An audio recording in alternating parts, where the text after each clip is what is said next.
Good afternoon every student. प्रेरना Singhania girls intermediate college आप सभी बच्चियों का ऑनलाइन क्लास में स्वागत करता है। बच्चियाँ, क्लास 9th में आप लोग पढ़े थे पुस्तपालन। पुस्तपालन का अर्थ क्या होता है और व्यापारिक सौदे जो बताए थे, वित्तीय सौदे एक अन्य सौदे।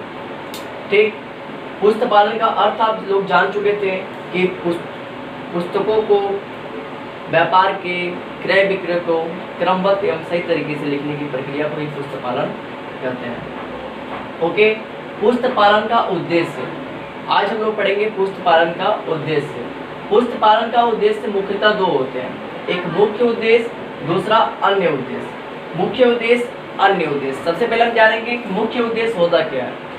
मुख्य उद्देश्य में पहला क्या है? लाभ हानि ज्ञात करना। लाभ हानि ज्ञात करना। आप कोई व्यापार कर रहे हो, ठीक, आप कोई व्यापार कर रहे हो, उस व्यापार में बहुत सारे कर्मचारी लगे हुए हैं, ठीक है, यह सब कर्मचारी लगे हुए हैं, ठीक, उस व्यापार में। तो व्यापार में जब तक हम लेखा जोखा नहीं करेंगे, कितना हम माल परचेज किए, कितना हम बेचे, कितना व्यय हुआ, कितना आय हुआ, तब तक हमें इस व्यापार की लाभ हानि ज्ञात नहीं की जा सकती। ओके, तो सबसे पहले इसका पुस्तपालन बनाने का मुख्य उद्देश्य यही होता है कि लाभ हानि ज्ञात करना। तो इनका लेखा जोखा करने से ही व्यापार का लाभ हुआ या हानि हुआ यह ज्ञात किया जा सकता है। कब ज्ञात किया जा सकता है? जब पुस्तपालन के माध्यम से लेखा किया जाए तभी यह ज्ञात संभव है। तो इसका उद्देश्य में पहला यह लाभ है, लाभ हानि ज्ञात करना। ओके, दूसरा पॉइंट है संपत्ति एवं दायित्वों का ज्ञान।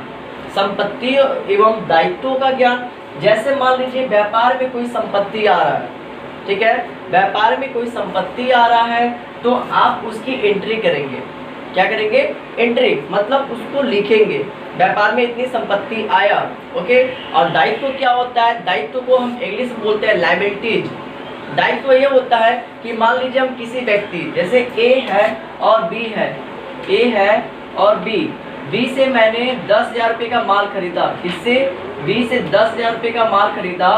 तो ए क्या करेगा? बी का दायित्व, ए का दायित्व बनता है कि बी को क्या करे?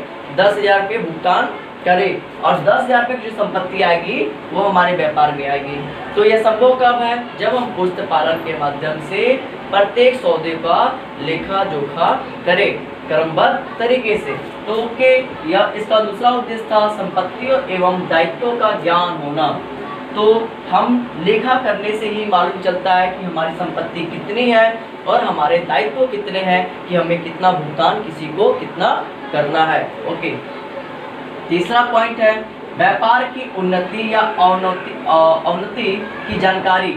मतलब व्यापार की उन्नति अवनति आप समझ सकते हैं, ठीक है, मतलब व्यापार प्रोग्रेस कर रहा है कि अनप्रोग्रेस कर रहा है, कि उसकी उन्नति हो रही है कि अवनति हो रही है। कैसे समझेंगे? जब तक हम लेखा नहीं करेंगे तब तक हम नहीं समझेंगे। आप यह नॉर्मल सी हम लोग घर में भी देखते हैं कि अगर कोई पैसा हम लोग खर्च करते हैं और लिखते नहीं हैं, भूल जाते हैं, तो बहुत सारे समस्या उत्पन्न होते हैं कि हाँ यह पैसा था, क्या हो गया, क्या नहीं हो गया। घर के मम्मी पापा भी सोचते हैं कि पापा इतना पैसा दिए थे, क्या हुआ? कारण क्या है? हम लिखते नहीं है।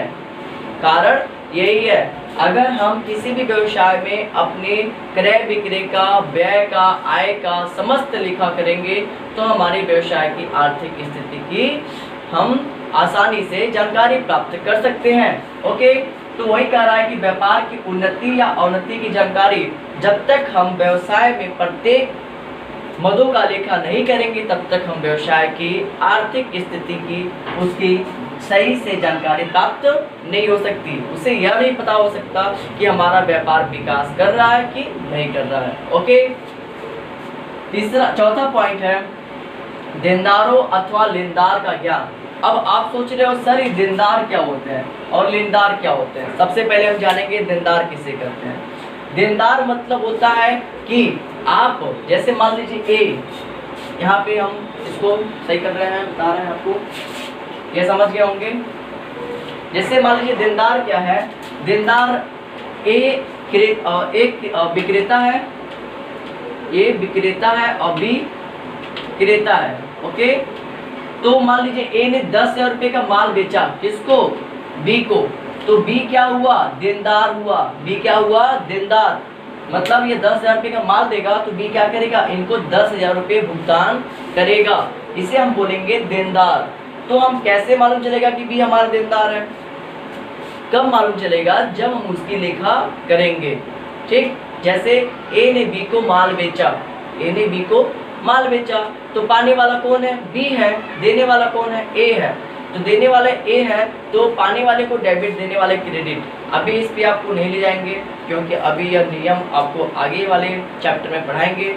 फिलहाल आप नॉर्मल समझें, देनदार किसे कहते हैं? जो विक्रेता द्वारा क्रेता को बेचे गए माल के मूल्य को भुगतान करता है, उसे हम देनदार कहते हैं। ओके, लेनदार का ज्ञान किसे कहते हैं? लेनदार किसे कहते हैं? लेनदार। अब इसी को हम उल्टा कर लें, इसी को हम उल्टा कर लेते हैं। जैसे यह व्यापार ए का है, लेकिन यह बी क्या है? विक्रेता है। बी क्या है? विक्रेता है। और किसको बेचे? ए को बेचे। 20,000 रुपए का माल बेचे।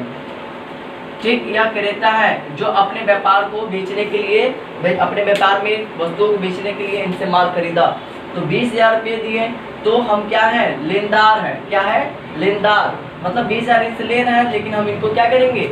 देंगे। तो इसको हम बोलते हैं लेनदारों की। लेनदार अपने में क्या लिखेंगे हम? लेनदार डेबिटर्स बोलते हैं इसको, क्रेडिटर बोलते हैं इसको, डेबिटर्स बोलते हैं। तो हमारे पे डेबिट हुआ है, तो हम बी लिखेंगे और बी को डेबिट लिखकर 20,000 रुपये हम क्या करेंगे? इनको भुगतान करेंगे। तो कैसे संभव है? जब तक हम लिखेंगे नहीं तब तक यह संभव नहीं है। ओके, व्यापार का मुख्य उद्देश्य होता है पहले लिखो बाद में दो। ठीक है, पहले लिखो बाद में दो, मतलब पहले आप एंट्री करेंगे तब बाद में कोई भी काम करेंगे। ओके, पांचवा, पुस्त पालन की अनिवार्यता। बड़े बड़े व्यवसायों में, बड़े बड़े संस्थाओं में, बड़े बड़े कंपनियों में यह पुस्त पालन अनिवार्य रूप से लागू होता है। आप नॉर्मली किराने स्टोर पे भी जाते हैं तो वहाँ पे उनके पास रजिस्टर होता है और उधार और नगद का सभी उसमें उस कलेक्शन करते जाते हैं और लिखते जाते हैं। तो पुस्त पालन क्या होता है? अनिवार्य होता है। ओके, अब आता है, आपको ये समझ आ गया होगा मुख्य उद्देश्य। ओके, कोई भी समस्या होगी आप मैसेज तुरंत कर दीजिएगा ग्रुप में। अन्य उद्देश्य, पूंजी का विस्तृत ज्ञान प्राप्त करना। अब देखिए अन्य उद्देश्य क्या है? पूंजी का विस्तृत ज्ञान प्राप्त करना। जब हम पुस्त पालन बनाते हैं, हर एक मदों का लेखा करते हैं, तो जिससे हम पूंजी का विस्तृत ज्ञान हो जाता है कि हमारे पास कितनी पूंजी है, कितनी हमें पूंजी की आवश्यकता पड़ेगी भविष्य में, कितनी हमें पूंजी और बनाना चाहिए। इससे मतलब व्यापार की पूंजी की स्थिति का सही रूप से ज्ञात हो जाता है। ओके, दूसरा पॉइंट, व्यवसाय में रोकड़ की क्या स्थिति है। मतलब अन्य जो उद्देश्य है इसमें कह रहा है कि व्यवसाय में रोकड़ की क्या स्थिति है, इसकी जानकारी आसानी से प्राप्त हो जाती है। लेखा जोखा करने से उसके व्यवसाय की आर्थिक स्थिति की जानकारी हो जाती है। तीसरा पॉइंट है कर्मचारी की त्रुटि व कपटों की जानकारी होना।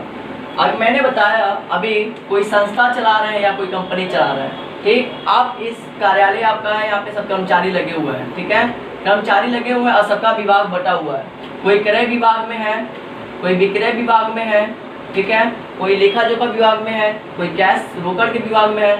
ऐसे जो सभी विभाग में है तो उनके पास एक एक पुस्तक होंगे जिसको हम बोलते हैं क्रय पुस्तक, ठीक है, विक्रय पुस्तक, बस समझने के लिए समझिए, और यहाँ पे आपका रोकड़ पुस्तक। ठीक है, तो इनसे यह हो सकता है कि आसानी से इनके पास जब पुस्तक होंगे तो ये एंट्री करते होंगे। जब एंट्री करेंगे, जब यह चढ़ाएंगे, लेखा जोखा करेंगे, तो कर्मचारी की त्रुटि व कपटों की जानकारी आसानी से प्राप्त हो जाएंगी। अगर लेखा जोखा नहीं होगा तो कोई भी आपके व्यवसाय में कोई भी कर्मचारी क्या कर सकता है? घपला कर सकता है, आपको नुकसान पहुंचा सकता है। तो उस पालन से यह लाभ है और इसके उद्देश्य है बनाने का, क्यों इससे बनाया जाता है। चौथा, क्रय एवं विक्रय की स्थिति की जानकारी होना। जब हम पुस्तपालन में लेखा करते रहते हैं तो क्रय एवं विक्रय की स्थिति की संपूर्ण जानकारी हमें रहता है कि हमें कब किन वस्तुओं को परचेज करना है और कब किन वस्तुओं को हमें सेल्स करना है, मतलब परचेस में होता है क्रय करना है, कब हम किसी वस्तु को बेचना है। ओके। पांचवा, व्यापार की कार्यक्षमता का ज्ञान होना। व्यापार की कार्यक्षमता का ज्ञान होना मतलब आपकी व्यापार कितना प्रगति पे जा रहा है, कितना आपके पास अवेलेबल वस्तुएं हैं, कितनी आपकी क्वालिटी है, इन सभी का ज्ञान व्यापार की कार्यक्षमता का ज्ञात होता है। किसके माध्यम से? पुस्तक पालन के माध्यम से। तो ये थे आपका पुस्तक पालन का उद्देश्य। हमें आशा होगी कि आप सभी को अच्छे से आ रहा होगा। अगर कोई भी समस्या होगी प्लीज़ आप कोई भी पॉइंट पे समस्या होगी उस पॉइंट को नोट कीजिएगा और नोट करके मैसेज कर दीजिएगा ग्रुप में। ठीक, ओके, थैंक क्लास।